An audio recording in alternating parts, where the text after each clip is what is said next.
जय भोलेनाथ, जय माता पार्वती। आप सभी का स्वागत है भाद्रपद मास महात्म्य की 18वीं पावन कथा में।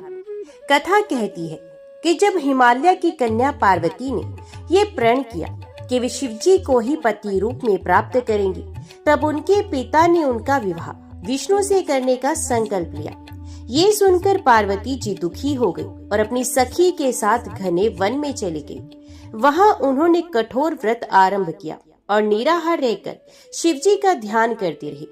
उनकी दृढ़ भक्ति और तपस्या से प्रसन्न होकर भगवान शिव स्वयं प्रकट हुए और माता पार्वती को वरण किया। इसी कारण ये व्रत हरतालिका तीज कहलाया, जहाँ सखी हर कर पार्वती जी को ले गई और उनका विवाह तालिका शिव जी से हुआ। इस व्रत का संदेश है कि नारी यदि श्रद्धा और भक्ति से संकल्प ले तो असंभव भी संभव हो जाता है। जो सुहागिन स्त्रियां भाद्रपद शुक्ल तृतीया को ये व्रत करती हैं, उन्हें अखंड सौभाग्य, पति का दीर्घायु होना और जीवन में सुख समृद्धि प्राप्त होती है। भारतीय सनातन धर्म में प्रत्येक मास का अपना विशेष महत्व है, लेकिन भाद्रपद मास की विशेषता कुछ अलग ही है। ये मास न केवल भगवान श्री कृष्ण की लीलाओं, गणेश चतुर्थी, ऋषि पंचमी और वरहा जयंती के कारण पावन बन जाता है, बल्कि इसी मास के शुक्ल पक्ष की तृतीया को आता है हरतालिका तीज का व्रत।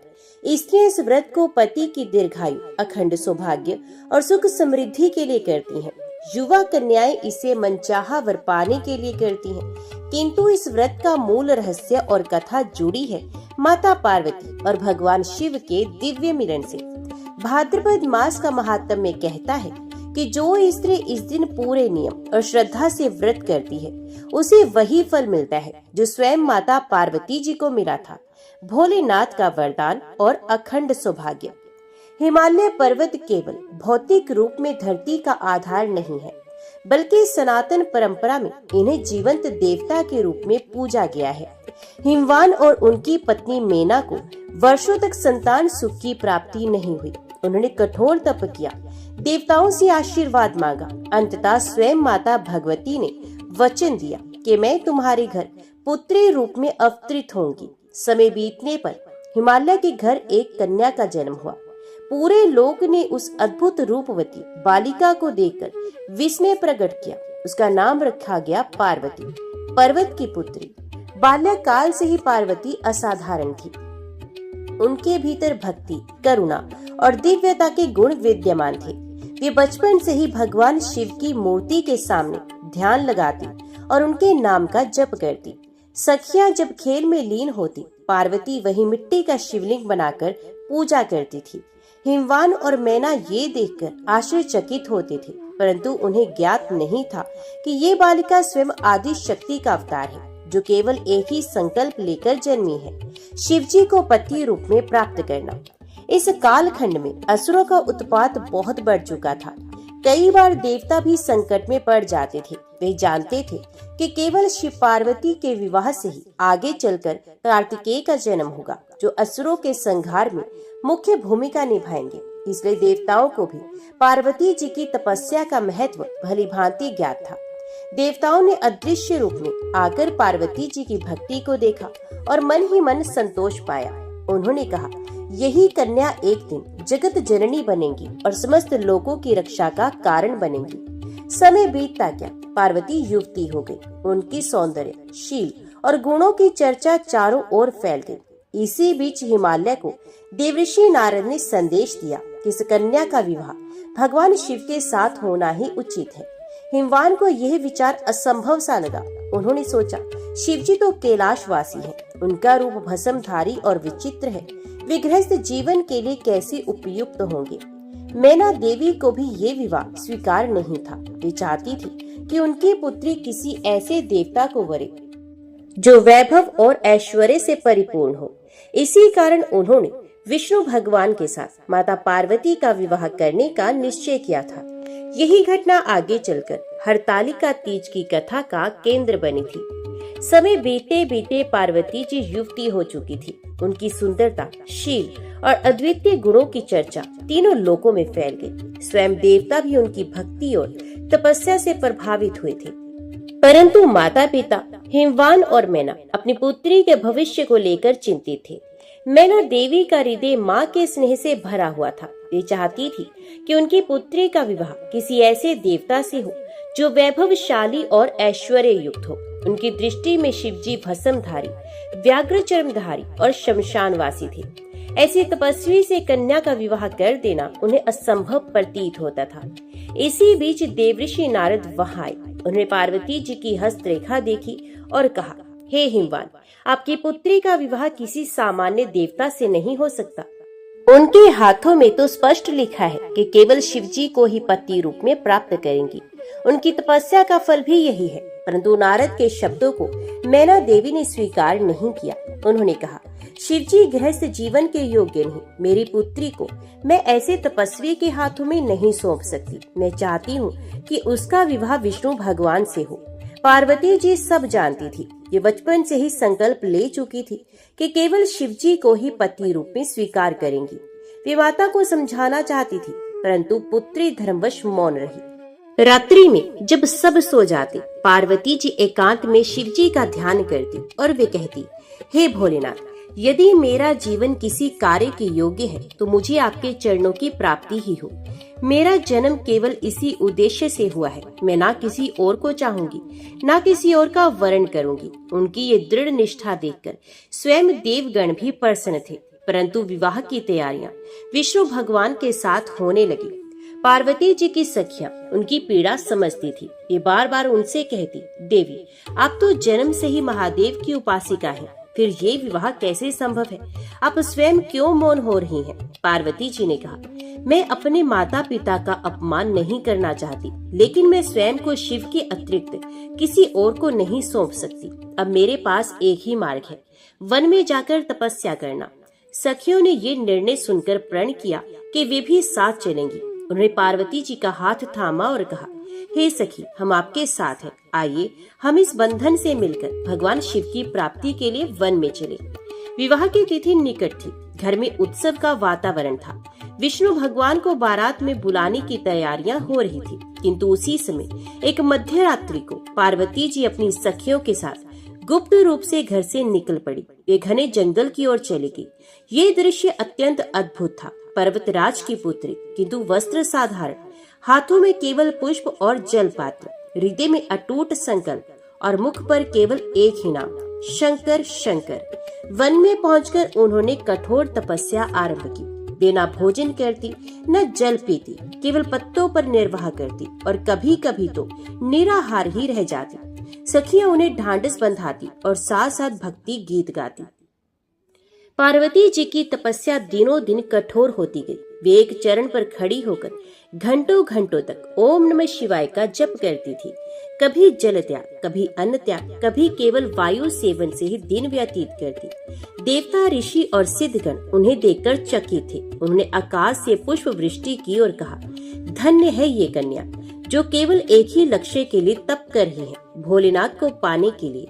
ये तपस्या ही आगे चलकर हरतालिका तीज व्रत का आधार बनी थी। उधर हिमवान और मैना को जब ये ज्ञात हुआ कि उनकी पुत्री घर से गायब है तो वे चिंतित हो गए। उन्हें खोजबीन करवाई, परंतु पार्वती जी का पता नहीं चला।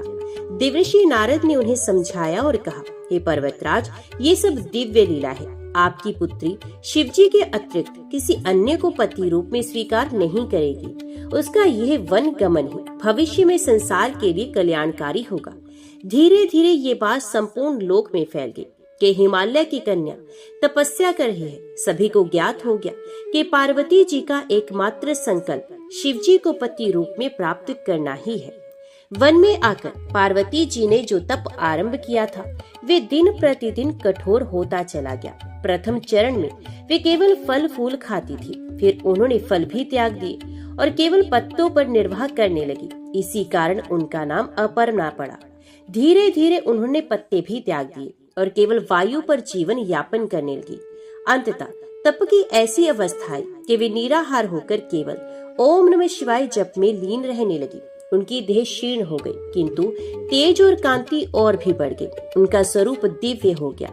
वन के पशु पक्षी भी उनके समीप आकर शांत भाव से बैठ जाते।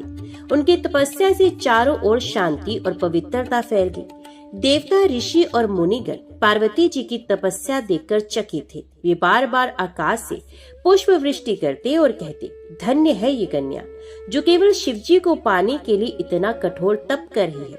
इंद्रदेव को भी चिंता हुई कि कहीं ये तपस्या उसकी सत्ता को ना डिगा दे। उन्होंने अप्सराओं को भेजा कि वे पार्वती जी का मन विचलित करें, किंतु पार्वती जी की ध्यान साधना इतनी गहन थी कि अप्सराएं पास आते ही उनकी तेजस्विता से निढाल होकर लौट गई। तब इंद्र को भी मानना पड़ा कि यह तप कोई साधारण तप नहीं, बल्कि स्वयं आदि शक्ति का संकल्प है। भगवान शिव सब जानते थे, किंतु वे भक्त की निष्ठा को परखने के लिए ब्राह्मण रूप धारण करके पार्वती जी के समीप आए। उन्होंने कहा, हे कन्या, तुम इतनी कठिन तपस्या किसके लिए कर रही हो? पार्वती जी ने शांत स्वर में उत्तर दिया, मैं केवल भगवान शिव को पति रूप में प्राप्त करने के लिए तप कर रही हूँ। ब्राह्मण रूपी शिव ने कहा, शिव, वे तो भस्म में लिपटे रहते हैं, शमशान में निवास करते हैं, उनका कोई घर गृहस्थी नहीं है, वे भूतों प्रेतों के साथ रहती है। ऐसे तपस्वी को तुम पति क्यों बनाना चाहती हो?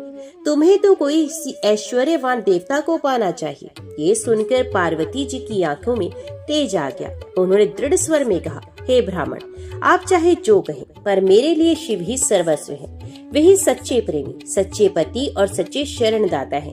मैंने जन्म जन्मांतर तक केवल उन्हें ही चुना है। यदि वे मुझे स्वीकार नहीं करेंगे तो मैं जीवन भर तपस्विनी बनी रहूंगी, पर किसी और को कभी नहीं वरण करूंगी। ये सुनते ही ब्राह्मण का रूप समाप्त हो गया और वे स्वयं भगवान शिव प्रकट हुए। जटाओं में गंगा, मस्तक पर चंद्रमा, गले में नाग और मुख पर मधुर मुस्कान। उन्होंने पार्वती जी से कहा, हे अपर्णा, मैं तुम्हारी भक्ति और अटूट निष्ठा से प्रसन्न हूँ। तुमने जन्म जन्मांतर तक तप किया है, आज मैं तुम्हें अपनी अर्धांगिनी रूप में स्वीकार करता हूँ।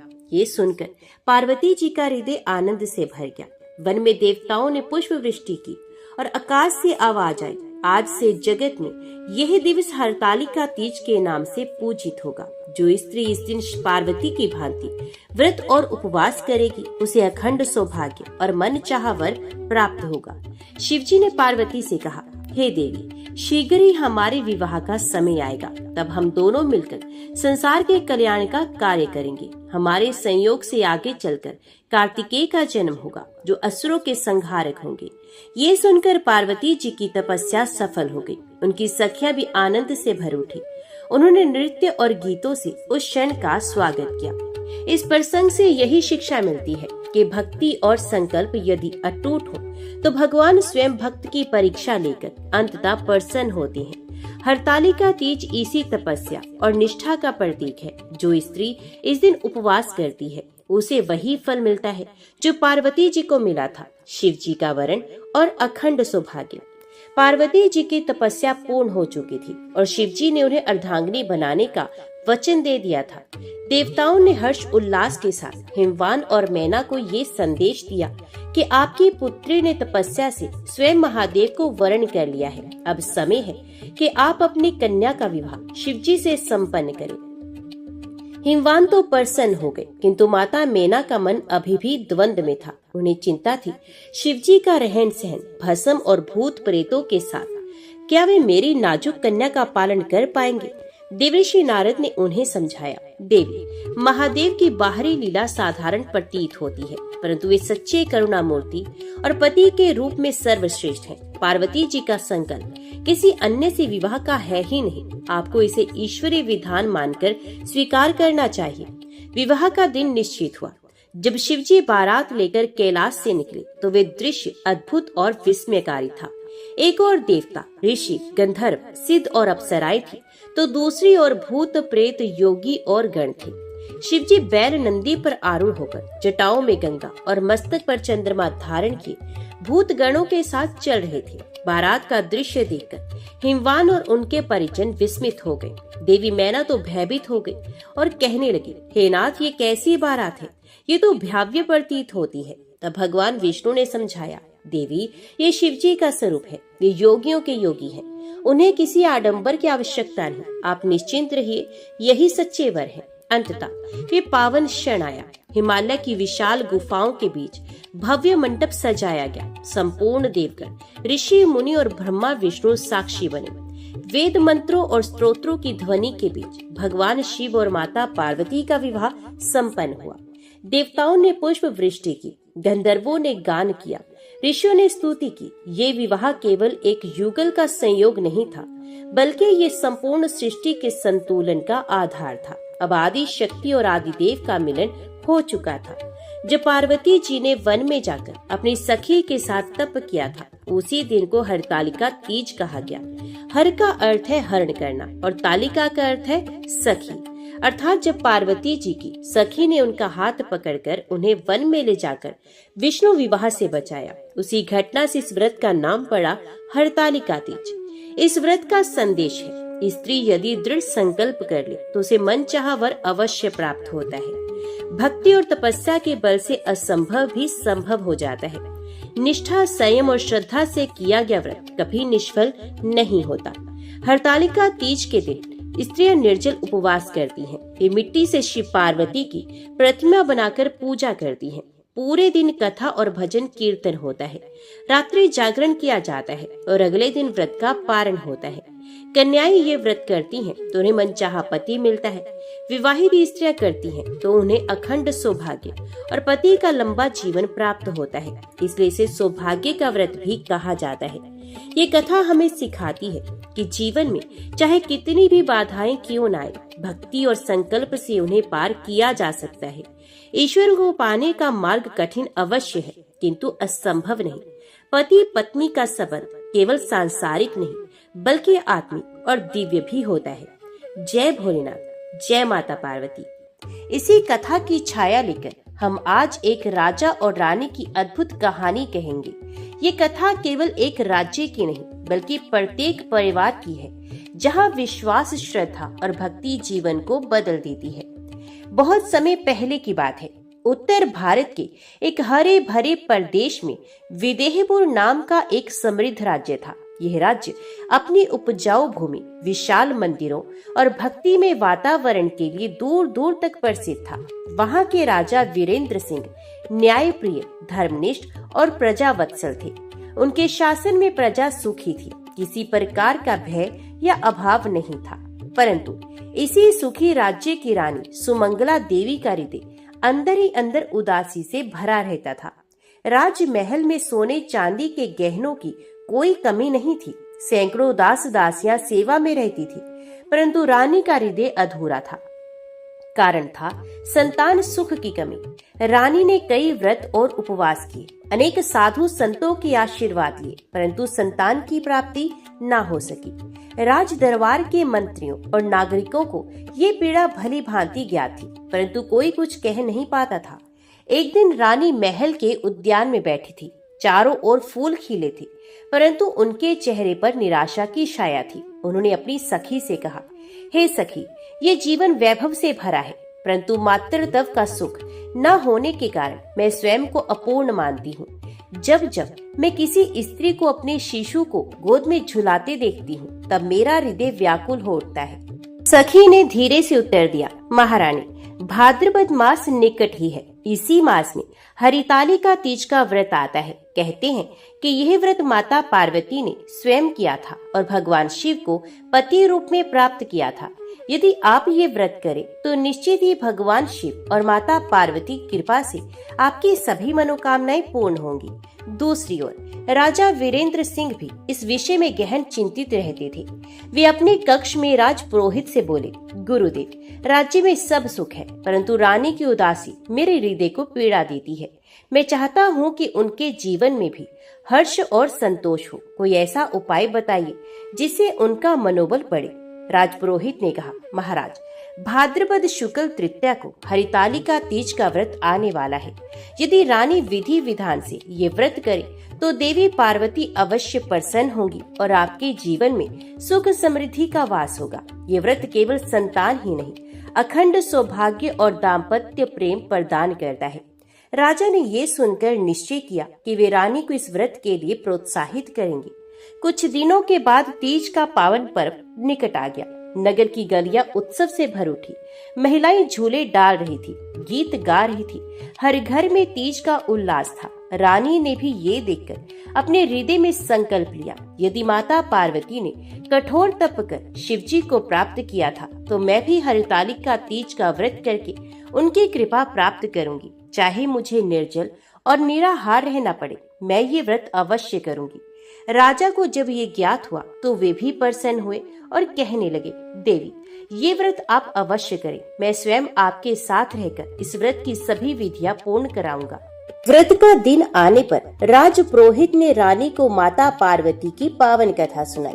सुनो महारानी, एक समय की बात है, हिमवान पर्वत राज की कन्या पार्वती ने शिवजी को पाने के लिए कठोर तप किया। उनके पिता चाहते थे कि वे विष्णु जी से विवाह करें, परंतु पार्वती जी का हृदय तो शिवजी में ही लीन था। तब उनकी सखियों ने उन्हें वन में ले जाकर कठोर तप करने के लिए प्रेरित किया। पार्वती ने घने जंगल में निर्जल रहकर शिवजी का ध्यान किया। अंततः शिवजी ने प्रसन्न होकर उन्हें पत्नी रूप में स्वीकार किया। उसी दिन को हरितालिका तीज के रूप में मनाया जाता है।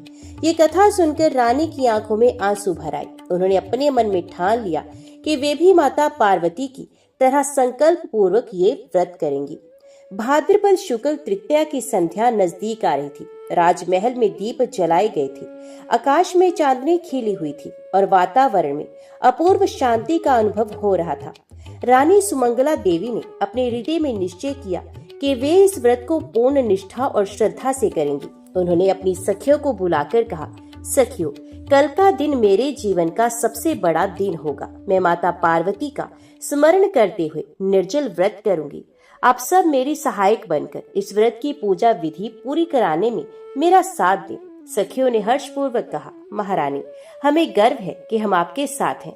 जैसे माता पार्वती की सहेलियों ने उन्हें वन में ले जाकर तप करवाया था, वैसे ही हम भी आपके साथ रहकर ये व्रत करवाएंगे। उधर राजा वीरेंद्र सिंह रानी के इस कठिन संकल्प को सुनकर थोड़े चिंतित भी थे। उन्होंने राजपुरोहित से कहा, गुरुदेव, ये व्रत बड़ा कठोर है। रानी दिन रात जल भी ग्रहण नहीं करेंगी।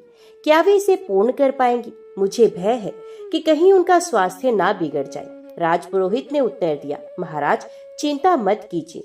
ये व्रत स्त्रियों के लिए तपस्या और आस्था का प्रतीक है। जब मन श्रद्धा से परिपूर्ण हो तो शरीर भी सामर्थ्य पा लेता है। माता पार्वती की कृपा से रानी की शक्ति और भी बढ़ जाएगी। राजा ने गहरी सांस लेकर कहा, ठीक है, यदि यह व्रत रानी के जीवन में सुख और आशीर्वाद ला सकता है तो मैं उन्हें नहीं रोकूंगा।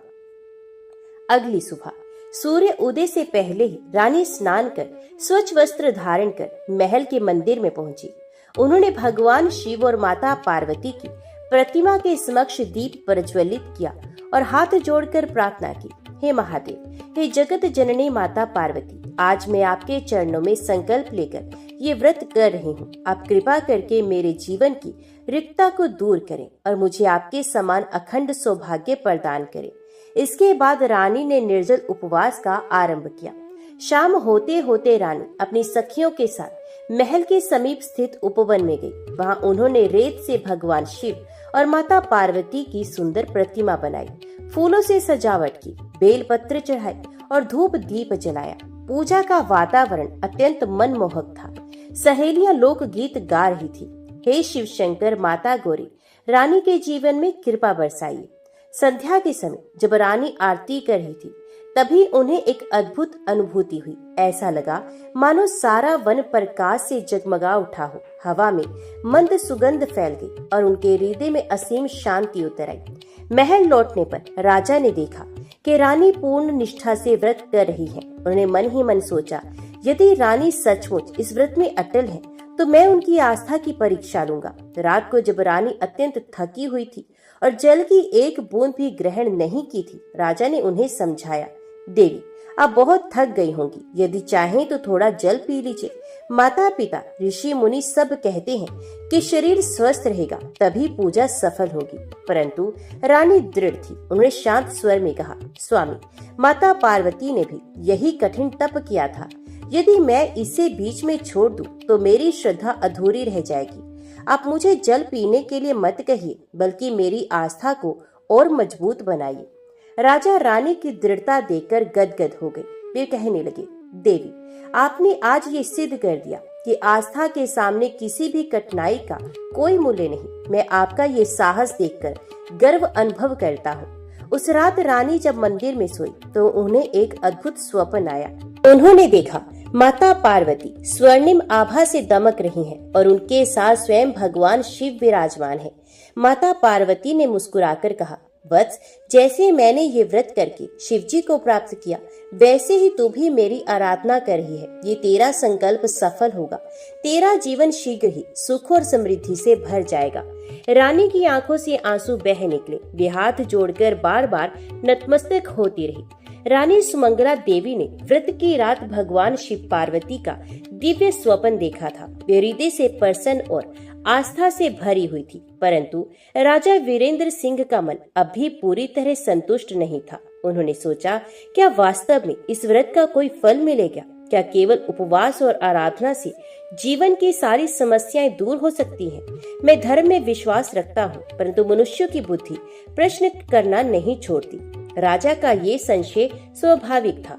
वे एक धर्मनिष्ठ शासक थे, परंतु वे तर्कशील भी थे। अगले दिन नगर की स्त्रियां हरितालिका तीज का उत्सव मनाने के लिए मंदिरों और उद्यानों में एकत्रित हुई। वे झूले झूल रही थी, तीज के लोक गीत गा रही थी और एक दूसरे को मेहंदी व उपहार दे रही थी। वातावरण पूर्णतः भक्ति और उल्लास से भरा हुआ था। रानी भी अपनी सखियों के साथ वहां पहुंची। उन्होंने शिव पार्वती की प्रतिमा का पूजन किया और निर्जल रहकर रात्रि जागरण किया। नगर की स्त्रियां आपस में कहने लगी, देखो हमारी रानी कितनी दृढ़ आस्था वाली है। उनका ये व्रत निश्चय ही सफल होगा और वे माता पार्वती की कृपा प्राप्त करेंगी। उस रात राजा को भी एक अद्भुत स्वप्न आया। उन्होंने देखा कि वे एक घने वन में भटक रहे हैं। अचानक उनके सामने एक तेजस्वी तपस्विनी प्रकट हुई।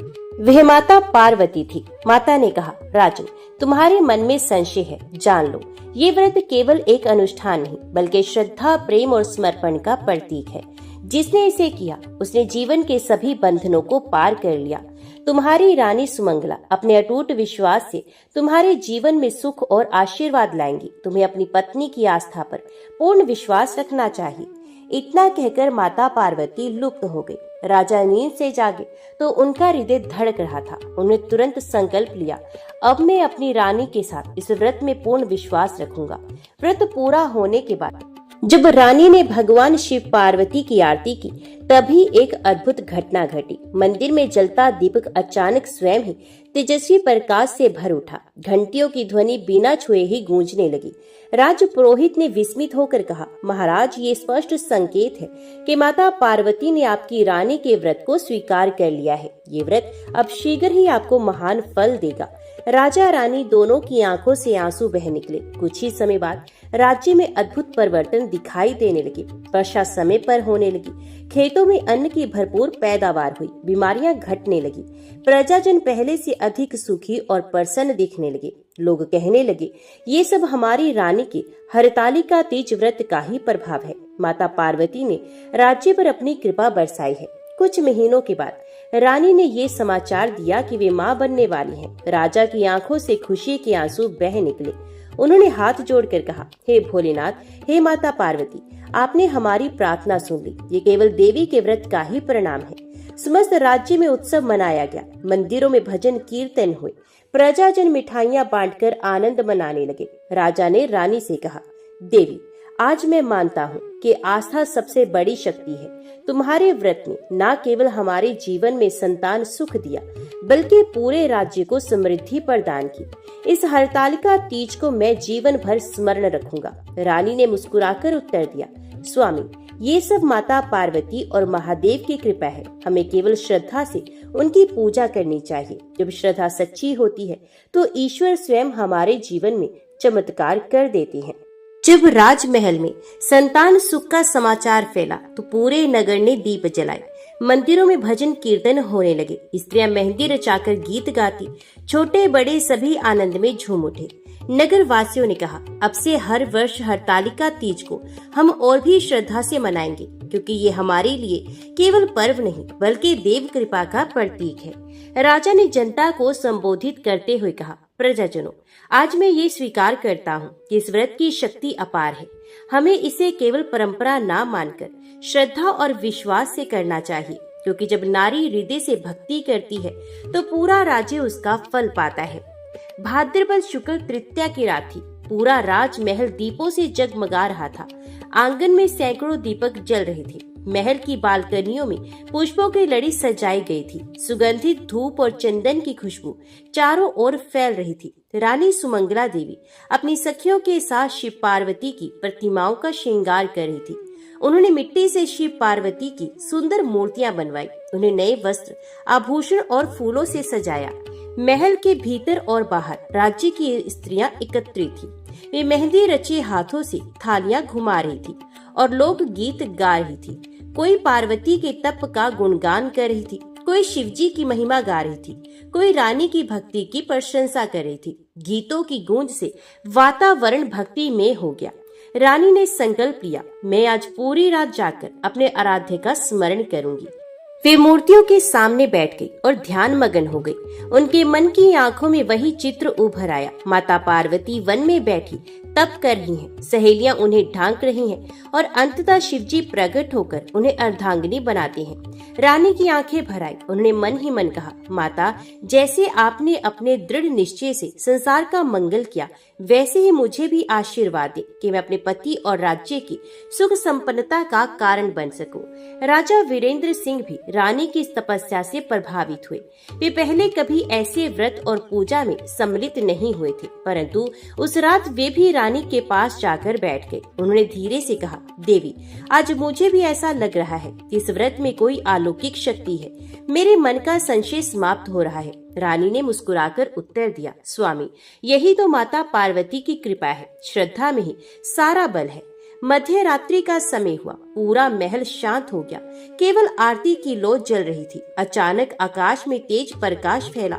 मंदिर की प्रतिमाएं जीवंत सी प्रतीत होने लगी। शिवजी अपनी त्रिशूल और डमरू के साथ प्रकट हुए। माता पार्वती उनके साथ करुणामय दृष्टि से खड़ी थी। सभी स्त्रियां भय और आनंद से कांप उठी। शिवजी ने गंभीर स्वर में कहा, राजन, तेरी रानी की भक्ति ने हमें यहाँ आने को विवश कर दिया। इसका व्रत और तप इतना पवित्र है कि हमने स्वयं इसे स्वीकार किया है। माता पार्वती ने आगे बढ़कर रानी के मस्तक पर हाथ रखा और कहा, जैसे मैंने कठिन तप से शिवजी को पाया, वैसे ही तूने श्रद्धा से अपना जीवन मंगल में किया है। आज से तेरे जीवन में सुख और संतान संपन्नता की कोई कमी नहीं रहेगी। श्री पार्वती ने राजा और रानी दोनों को वरदान दिया। उनके घर में एक तेजस्वी पुत्र का जन्म होगा। राज्य में सदैव शांति और समृद्धि बनी रहेगी। दंपति का दाम्पत्य जीवन अखंड सौभाग्य से परिपूर्ण होगा। देवताओं ने पुष्प वृष्टि की, गंधर्वों ने गीत गाए। पूरा महल दिव्य आभा से भर गया। अगली सुबह जब ये समाचार नगरवासियों को मिला तो लोग उमंग से भर उठे। कोई शिव पार्वती के मंदिर में नारियल चढ़ा रहा था, कोई रानी की भक्ति का गुणगान कर रहा था, तो कोई व्रत की महिमा सुनाकर स्त्रियों को प्रेरित कर रहा था। राज्य की स्त्रियां कहने लगी, अब हम भी हर वर्ष ये व्रत निष्ठा से करेंगे। रानी की तरह हम भी माता पार्वती की कृपा प्राप्त करेंगे। राजा और रानी ने हाथ जोड़कर शिव पार्वती को प्रणाम किया और कहा, हे देवादिदेव, हे जगत जननी, आपने हमें कृपा से नवाजा। हम आपके इस व्रत को अपने राज्य में युगों युगों तक जीवित रखेंगे। हर स्त्री और पुरुष इससे प्रेरणा पाएगा। शिव पार्वती के आशीर्वाद के बाद पूरे राज्य में सुख समृद्धि की धारा बहने लगी। खेतों में सोने जैसी फसल लहलहा उठी। नदियों का जल निर्मल और शीतल हो गया। पशुधन में वृद्धि हुई। जंगलों में फल फूल और औषधियां भर गई। व्यापारियों के जहाज दूर देशों तक जाने लगे।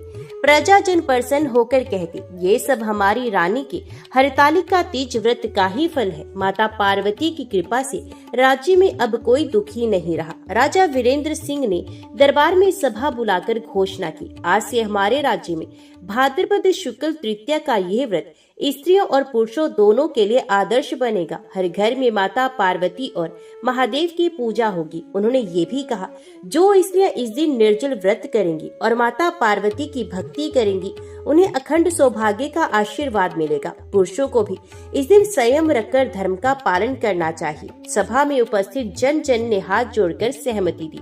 नगर के प्रत्येक कोने में उत्सव का वातावरण छा गया। गलियों को आम्रपत्र और तोरण से सजाया गया। मंदिरों में अखंड दीपक जलाए गए। नृत्यक और गवैये भजन कीर्तन करने लगे। स्त्रियां गीत गाते हुए झूले झूलती और कहती, हरितालिका तीज आई है, माता पार्वती के आशीर्वाद की छाया लाई है। रानी सुमंगला देवी केवल अपने लिए ही नहीं बल्कि पूरे राज्य के लिए मंगल कामना करती थी। वे स्वयं गांव-गांव जाकर स्त्रियों को हरतालिका तीज की कथा सुनाती थी। बहनों, ये व्रत केवल हमारे सौभाग्य के लिए नहीं बल्कि संतान सुख, पति की दीर्घायु और पूरे परिवार के कल्याण के लिए है।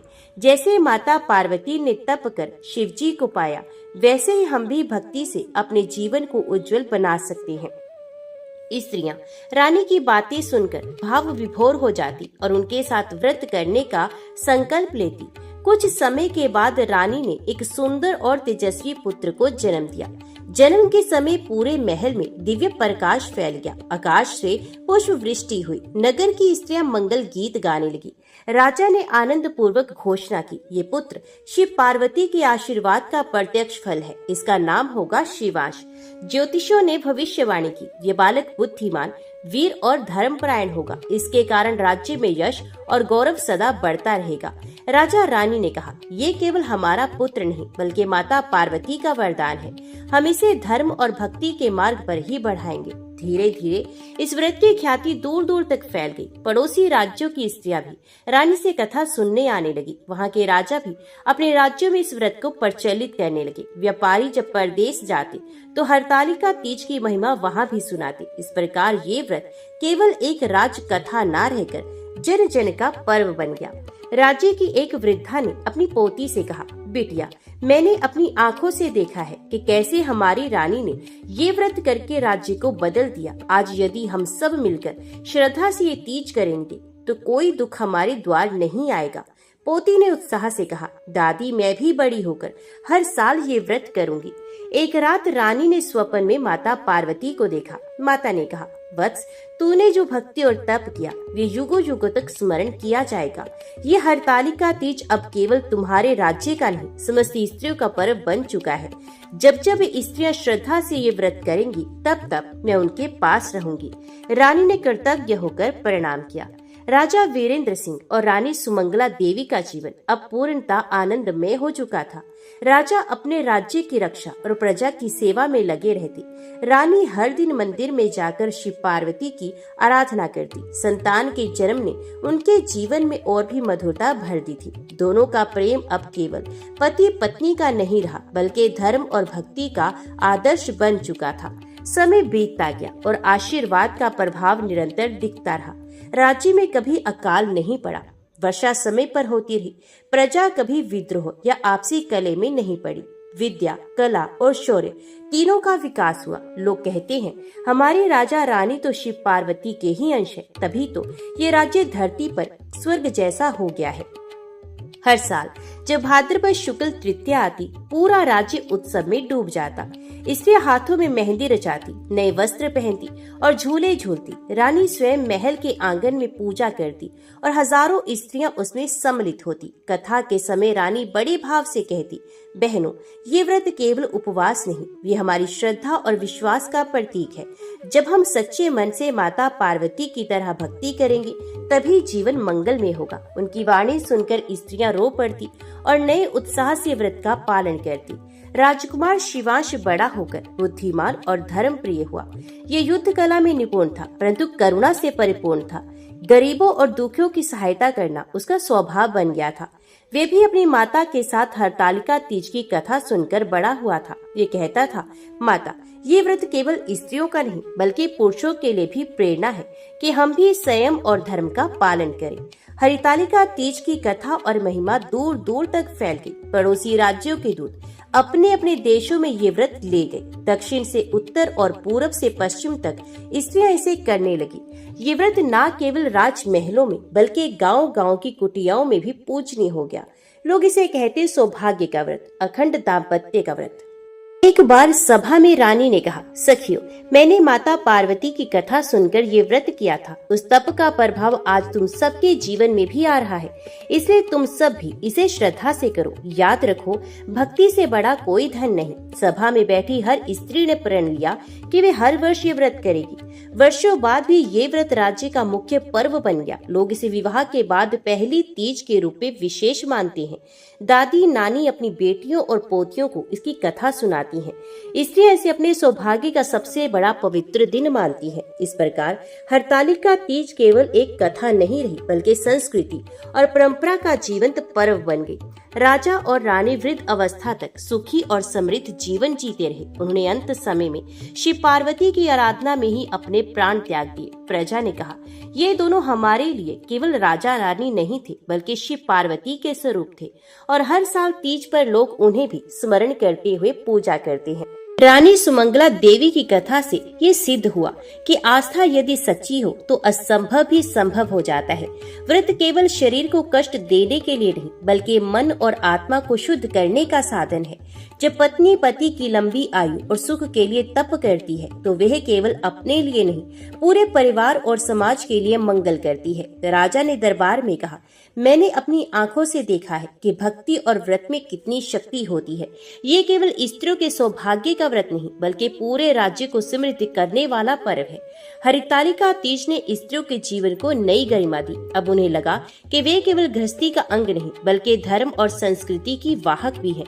उनके व्रत और तप से परिवार और समाज में सुख शांति आती है। माता पार्वती की तरह हर स्त्री अपनी भक्ति से जीवन को सफल बना सकती है। ग्राम की एक स्त्री ने कहा, आज हमें ये एहसास हुआ है कि हमारे व्रत और हमारी श्रद्धा से घर परिवार सुरक्षित रहता है। यही स्त्री शक्ति का वास्तविक रूप है। समय बीते बीते हरतालिका तीज केवल एक राज्य का पर्व न रहकर संपूर्ण भारतवर्ष का पर्व बन गई। उत्तर में गंगा के तट से लेकर दक्षिण में कन्याकुमारी तक, पूरब में उड़ीसा से लेकर पश्चिम में गुजरात तक हर जगह स्त्रियां इसे करने लगी। लोग कहते हैं, ये व्रत केवल विवाहिता स्त्रियों का नहीं, बल्कि हर उस स्त्री का है जो माता पार्वती की तरह जीवन में सच्चे प्रेम और धर्म की अभिलाषा रखती है। कथा के अंत में जब कोई स्त्री हरतालिका तीज करती है, तो वे पार्वती माता से यह वर मांगती है, मेरे पति की आयु लंबी हो, मेरे परिवार में सुख शांति बनी रहे, मेरी संतान धर्म और सद्गुणों से परिपूर्ण हो।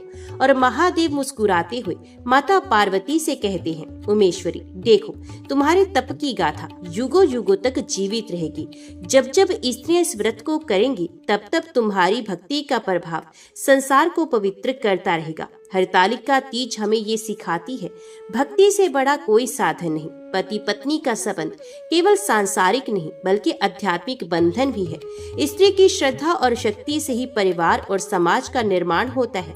जब मनुष्य आस्था से ईश्वर को पुकारता है, तो वे कभी निराश नहीं होता। समय का पहिया चलता गया। राजा वीरेंद्र सिंह और रानी सुमंगला देवी धीरे धीरे वृद्ध हो गए।